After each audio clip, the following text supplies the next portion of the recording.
안녕하세요. 오늘은 지난 영상에 이어서 대학생을 위한 일반 물리학 강의 영상입니다. 이번은 챕터 10입니다. 챕터 10 회전입니다.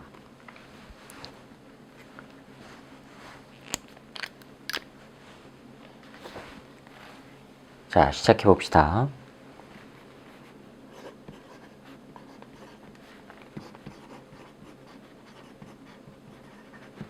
회전입니다. 자, 회전이래요. 회전이 무슨 뜻이죠? 어떠한 축을 중심으로 빙빙 도는 걸 말하죠. 그렇죠? 그거를 회전이라고 합니다. 그럼 공간상에서 회전을 할 경우에, 즉 평면상에서 회전할 경우에는 평면이라고 하는 좌표 두 개가 필요하지만 공간상에서 회전을 한다고 할 경우에는 공간의 좌표 세 개가 필요하죠. 그렇죠? 그런데 공간에서 회전을 한다고 하더라도 어떤 회전의 기준점이 되는 곳은 있을 거란 말이에요. 아시겠어요? 그 기준점을 통과하는 축, 그거를 회전축이라고 해요. 그거를 회전축, 로테이션 축이라고 합니다.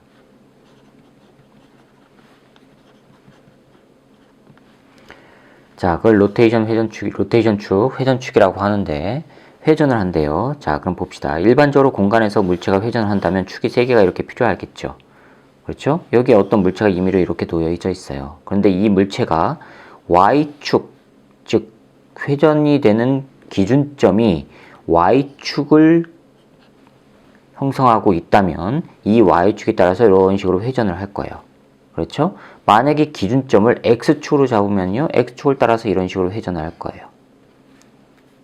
그렇죠? 이렇게 하거나 하겠죠? Y축, X축으로 한다면요, Y축으로 한다면요, Y축 어딘가를 기준으로 해서 이런 식으로 회전을 할 수가 있겠죠. 자, 이렇게 어느 쪽 축 방향을 향해서 회전을 하느냐에 따라서 물체를 표현하는 방법은 좀 달라져요. 그런데 자, 이제 일반적으로 우리가 회전을 할 경우에, 물체의 회전을 할 경우에 일반적으로 봅시다. 여기 교재에서처럼 물체가 놓여 있는데 여기 XY 평면에 놓여 있어요. X, Y. 자, 여기가 축이에요. 회전축이에요. 그럼 이렇게 되겠죠? Z축을 기준으로 돌겠죠? 그렇죠? 자, 이거를 XY 평면상에서 잘랐다고 생각하시면 됩니다. 공간에 놓여 있는 거를.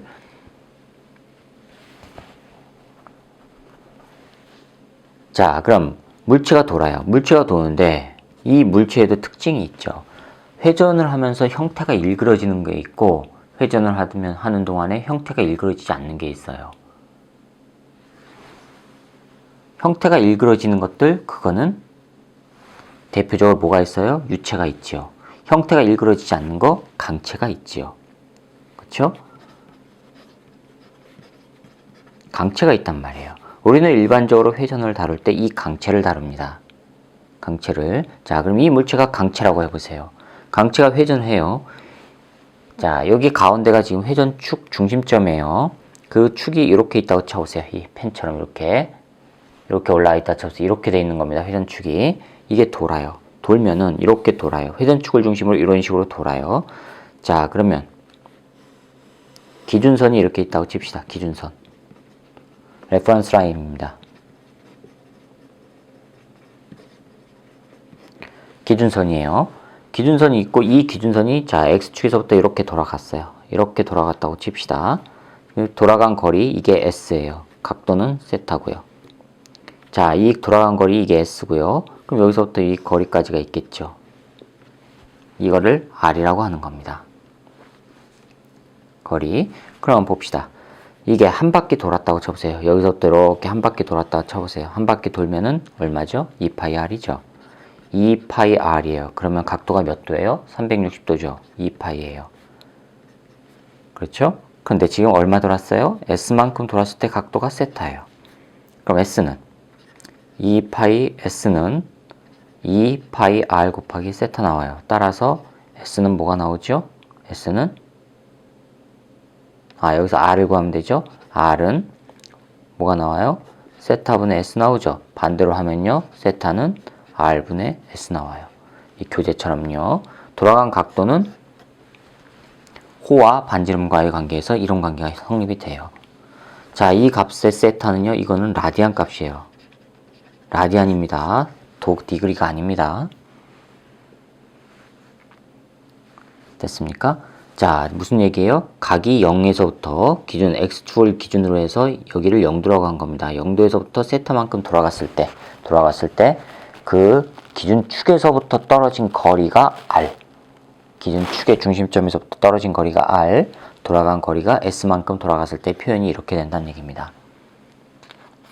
됐죠? 자, 그럼 이게 이렇게 돌아갔어요. 그러면 돌아갔을 때 이게 이만큼 돌아갔어요. 그럼 처음에는 0도였다가 지금 세타가 된 거죠. 0도라고 하는 이게 바로 세타 제로예요. 처음. 우리 책에서는 세타 1이라고 했고요. 돌아간 세타의 마지막 각도 이 세타가 바로 세타 2라고 지금 표현이 되어 있는 겁니다. 즉 일반적으로 각도의 변화, 그거를 변화량이라고 표현하면 되죠. 돌아간 각도의 변화량, angular displacement가 이렇게 된다는 얘기죠. 앞에서 변이하고 똑같습니다. 나중각에서 처음각 뺀 거예요. 이게 바로 돌아간 각도예요. 변이값. 그렇죠? 자, 이게 돌아갔는데 얼마 동안 돌아갔느냐? 단위 시간 동안 돌아간 각도예요. 즉 일정 시간 델타 t 동안에 지금 델타 세타가 돌아갔죠? 단위 시간이 이럴 때는 얼마만큼 돌아갈까? x 이거를 뭐라고 해요? 델타 t분의 델타 세타라고 해요. 이거를 단위 시간 동안 돌아간 각도, 이거를 각속도라고 합니다. 자, angular velocity라고 합니다. 자, 그런데 요거는요, 전체 각도를 전체 시간으로 나눴죠. 그래서 각속도 중에서도 뭐예요? average예요. 평균 각속도예요. 즉 얼마나 빠른 시간에 돌아가느냐 이겁니다. 회전에서의 속도는 이렇게 선속도로 나타나는 게 아니라, 운동역학에서 하는 선속도로 나타나는 게 아니라 돌아간 각도를 이용한 각속도로 표현을 합니다. 회전에서는. 자, 그럼 이게 지금 평균 각속도예요. average angular velocity랍니다. 자, 이게 평균이에요. 자, 그러면 이 평균 각속도가 요거였죠. 그렇죠? 이건 일정 시간 동안이에요. 그럼 일정 시간 중에서도 어느 한 순간의 각속도를 구할 수가 있죠. 그게 바로 뭐예요? 순간 각속도라고 하는 겁니다. 즉 이거를 극한을 취할 수가 있단 말이에요. 리미트 델타 t를 0으로 보내면 어느 한 순간의 각도 값이 나오지 않습니까? 자, 이게 뭐예요? 미분이에요. 즉 세타는 시간의 함수란 얘기예요. 이 세타는 시간의 함수란 얘기예요. 자, 이걸 뭐라고 하느냐? 이거를 순간 각속도라고 해요.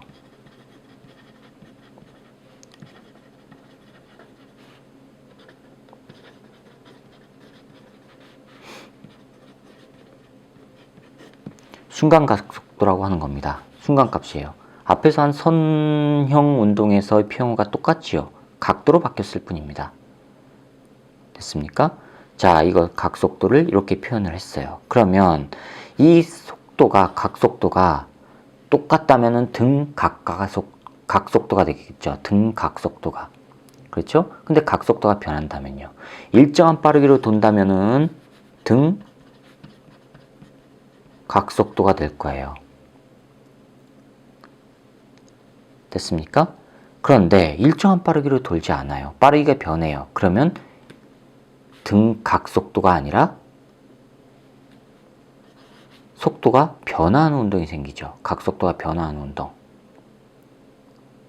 됐습니까? 그럼 각속도가 변한대요. 각속도가 변하는데 어떤 시간 t1일 때의 각속도가 오메가 1이었다고 칩시다. t2일 때의 각속도가 오메가 2가 됐다고 칩시다. 그러면 일정한 시간 간격 동안에 각속도 변화량이 나오죠. 그렇죠? 자, 각속도 변화량인데 델타 t도가 각속도가 오메가만큼 생겼다고 칩시다. 그러면 단위 시간 동안의 변화량은 얼마일까요? x는 델타 t분의 델타 w 나오죠. 그렇죠? 이건 뭐예요? 각속도의 평균값이죠. 이거를 가속도라고 해요. 그런데 평균값이죠. 그래서 average angular acceleration이라고 합니다. 평균 각가속도라고 하는 겁니다. 자, 그럼 평균값이 나왔어요. average예요. 평균 각가속도가 이렇게 표현이 돼요. 그런데 이것도 어느 한순간의 각속도를 구할 수 있죠. 그거를 순간각 가속도라고 하는 겁니다. 어떻게 해요? 리미트 델타 t를 0으로 보내면 돼요. 그럼 이게 미분처럼 표현이 되지요? dt, 오메가 이렇게 됩니다. 즉, 이 각속도는 시간의 함수라는 걸 알 수가 있지요. 됐습니까? 물론 이거 절대값 취하면 각속력이 되는 겁니다. 방향을 따지지 않고 크기만 구하는 겁니다. 이것도 마찬가지로 절대값 취하면 각속력이 되는 겁니다. 자, 아무튼 각속도가 이렇게 나온다는 얘기예요. 그러면 우리는 지금 이거 속도라는 말 들어갔으니까 방향이 있다는 얘기죠. 그렇죠? 선형운동에서의 속도는요, 크기와 방향을 간다 그랬죠. 그럼 이거 회전운동에서의 속도는요, 마찬가지로 속도라는 말이 들어갔으니까 크기와 방향을 가져요. 크기는 절대값 취하면 돼요. 그럼 방향은 어떻게 될까? 이 속도는요, 즉 각속도에서, 즉 회전에서의 방향은요, 돌아가는 방향이 접선 성분으로 나타나는 게 아니에요. 이 회전에서는 방향이 두 가지 형태로 나타날 수가 있어요. 단순히 회전만 하느냐, 회전하면서 나아가느냐. 단순히 여기 제자리에서 회전만 해볼게요. 이 펜이 회전만 해요. 이렇게 제자리에서 이렇게 회전만 해요. 그럼 이거는 제자리에서만 돌기 때문에 우리가 일반적으로 고등학교 때 알고 있는 내용이에요. 그렇죠? 그런데 회전하면서 진행하는 경우가 있어요. 대표적으로 뭐가 있어요? 나사 있죠, 나사. 나사 모셔. 이렇게 생긴 모셔. 여기 스파이럴이 있고, 이거를 돌려요. 이렇게 돌리면, 나사를 이렇게 돌리면요, 얘가 회전하면서 앞으로 이렇게 나간단 말이에요. 그렇죠? 회전 운동에선 그래서 이렇게 진행하는 방향이 두 가지가 있어요. 단순히 그냥 회전만 하느냐, 아니면 회전하면서 앞으로 나가느냐. 자, 그러면 회전하면서 앞으로 나가는 경우에 이때는 바로 오른손 법칙을 따지는 겁니다. 어떻게 해요? 오른쪽으로 이렇게 돌려요. 그러면 앞으로 나가요. 오른쪽으로 이렇게 돌리면 앞으로 나가는 거. 이게 오른손 법칙이에요. 자, 그럼 이걸 좌표 측에서 하면 어떻게 될까? 이게 아주 골치 아파집니다. 이거 각속도, 즉 회전에서의 방향은, 진행 방향은 어느 축을 잡고 회전을 시키느냐에 따라서 달라져요. 그 모습이 지금 이 교재에 있는 책이에요, 책. 자, 일반적으로 오른쪽으로 돌면은 나가는 방향으로 한다 그랬죠. 오른손 법칙이요. 그래서 축이 이렇게 있고요. 축이 있고 여기 원반이 이렇게 있어요. 얘를 오른쪽으로 이렇게 돌려요. 즉 여기서 얘를 이런 식으로 돌리면요, 이렇게 진행해 나간다는 얘기예요. 방향이, 각속도의 방향이요. 되었어요? 자, 그럼 뭘 할 수가 있어요? 이렇게 돌아가는 거죠. 이렇게 되는 거죠. 이렇게. 그렇죠? 이렇게 돼요. 됐습니까? 이거를 3차원 공간상에서 좌표를 해볼게요. 자, x, y예요. 여기가 z예요. 자, x축에서 y축으로 돌려요. 원반을 xy 평면에다 이렇게 놓고요. 이렇게 놓고요. 얘를 이렇게 돌리면요. 이렇게 놓고, 자, 이게 평면이에요. 잠시만요. 원형을 그릴게요. 자, 여기 원반이 이렇게 있어요. XY 평면인데 이렇게 돼 있다고 칩시다. 자, 이게 Z축이에요. 이게 Z축. 이게 Z축이에요. 이렇게. 그러면 이거를 이렇게 돌린다면, 오른쪽으로 이렇게 돌린다면요. 오른나사의 법칙, 오른손 법칙에서 이렇게 돌리니까 이쪽으로 나가야 되죠. 그렇죠? 이렇게 나가요. 그럼 자, 이거 보세요. XY 그대로 놓을게요. 이렇게 놓고요. 이렇게 세우면요. XY 이렇게 세울게요. 그럼 이렇게 되죠. 그럼 이쪽이 Z축이란 말이에요. 이쪽이 Z축인데 XY를 이렇게 돌려요. Y에서 X축 방향으로 이렇게 돌려요. 오른쪽으로. 그럼 얘는 어느 쪽으로 나가요? 이쪽 마이너스 Z로 간다는 얘기예요. Y에서 X로 돌리면. 그렇죠? 그러면 X에서 Y로 돌려보세요. 이렇게 돌린다는 얘기는 뒤에서 오른손으로 이렇게 돌리는 거죠. 이렇게 돌리는 거란 말이에요. 그러면 나가는 게 이쪽으로 나가죠. 플러스 Z 방향으로. 그렇죠? 자, 그럼 이제 펜을 가지고 해볼게요. 세 가지입니다. X축, Y축, Z축입니다.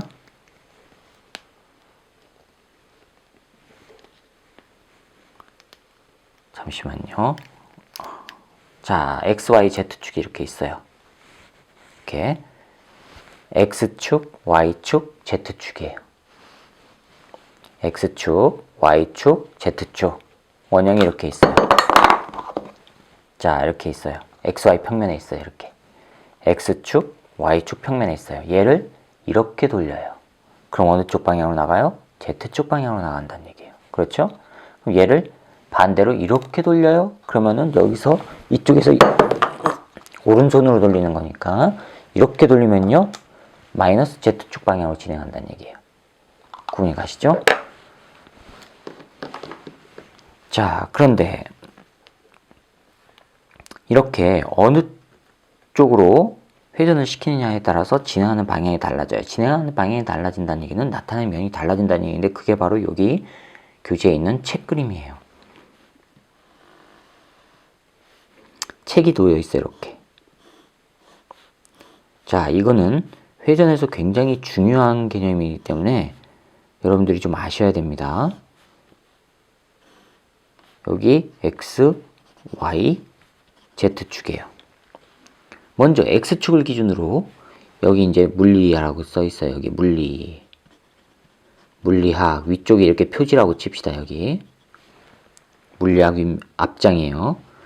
이게 책의 윗면, 이게 옆면, 책의 옆면 이렇게 돼 있어요. 그럼 X축을 기준으로 얘를 이렇게 돌려보세요. 이렇게 돌리면은 이렇게 한번 돌리면 요 면이 앞으로 나오죠. 정면으로 나오죠. 그렇죠? 그 정면으로 나온 모습이 이렇게 된단 말이에요.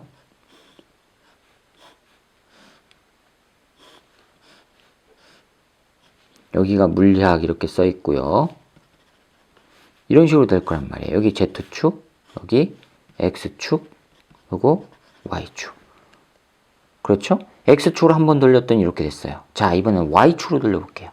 이렇게 돌려요. Y축으로. 그러면 어떻게 돼요? 요 면이 이 뒤쪽에 있는 이 바닥면이 앞으로 나오겠죠. 됐습니까? 바닥면이 앞으로 나온 모습 이거예요.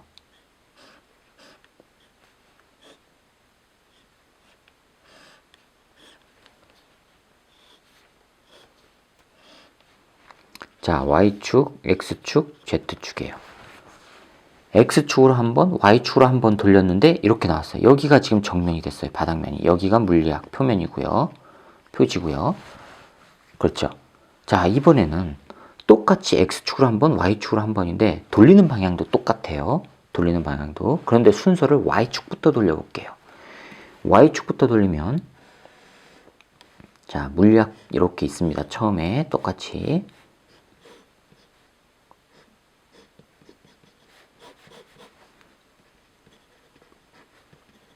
물리학 있고요. X축, Z축, X, Y예요. 이번에 X부터 돌리지 않고 Y축부터 돌리는데 요거랑 돌리는 방향을 똑같이 이렇게 똑같이 돌렸어요. 그러면 이 바닥면이 앞으로 오죠. 바닥면이 앞으로 온 모습이 이렇게 될 거란 말이에요.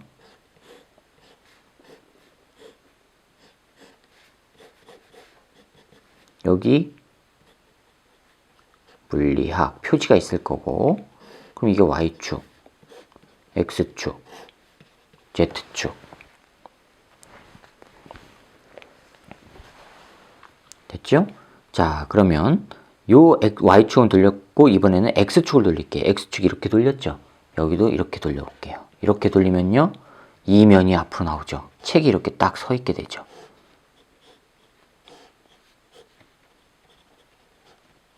물리학 여기 Z, X, Y 뭘 할 수가 있어요? 이 회전에서는 어떤 방식으로 순서대로 돌리느냐에 따라서 나타나는 결과값이 달라요. 즉, 이 각에서의 변위값은 순서에 따라서 달라진다는 걸 알 수가 있죠. 굉장히 중요한 내용입니다. 일반 선형 운동에서는 상관이 없어요. 그렇죠? 근데 각도는 다른 겁니다.